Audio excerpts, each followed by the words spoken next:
Hey guys, so yesterday I posted a question onto Facebook and I was interested to hear what you guys thought would be the answer. And I was intrigued about this question because I was taking a course and a well-known therapist in our field, Barry McCarthy, asked this question.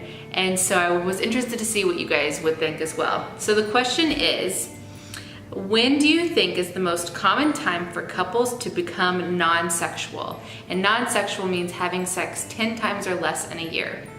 So the categories were the first 2 years of marriage, after the birth of your first child, when kids are teens, and then empty nesters. So when do you think is the most common time for couples to become non-sexual? One of those categories.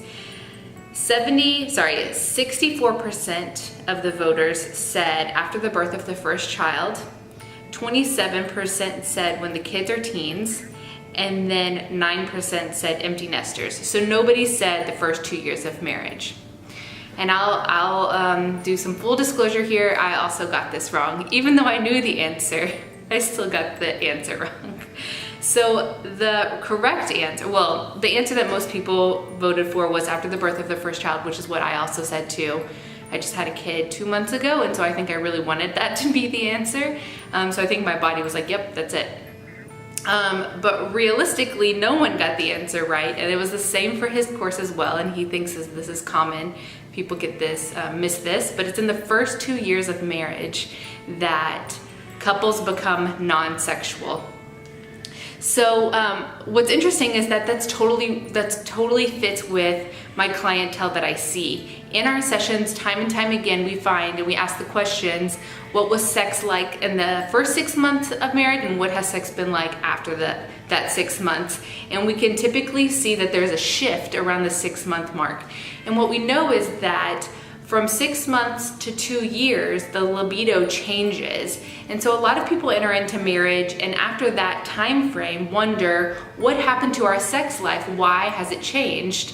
And some people enter into a relationship or a marriage and think, was I tricked into the relationship? They coerced me or manipulated me in through our sexual interaction, and then they're like, just kidding, I don't want this anymore. I already have you now.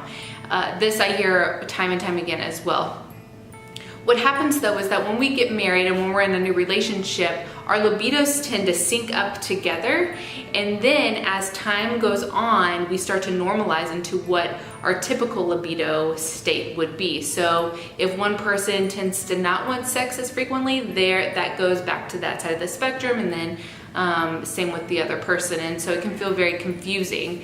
And that's why too, we hear, why is sex not spontaneous like it used to be? We get to this phase of now sex needs work, but I want it to be like it used to be. If we think about the rest of our relationship though, each parts of our relationships need work, need some pruning, need to be cared for. And the same thing happens with our sexual relationship.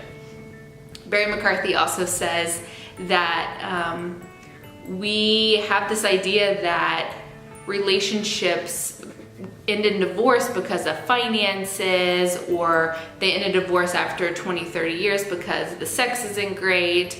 And what he's come to find out through research is that within the first 5 years, what ends relationships more than anything is sex within that first 5 years.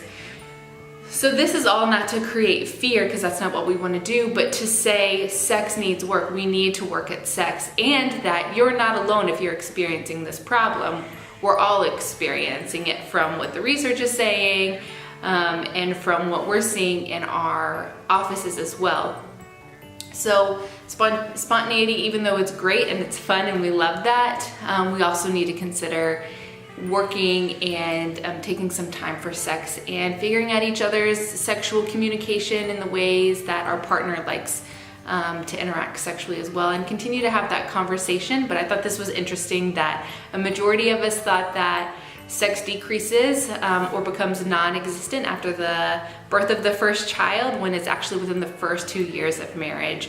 So let me know what thoughts that you have, and I think knowledge is everything. So now that we have that knowledge, Hopefully this frees you from any kind of pressure you were putting on yourself, and that we're not like Hollywood. We're not like these stereotypical Hollywood movies that we see. We all struggle with this. A lot of us struggle with this. And know that you're not alone in this, and that we just need to figure out how to work for it and how to work at it and come together and turn towards each other with our sexual relationship after that time period happens. So let me know your thoughts, and I'm excited that you guys participated in my, my voting question.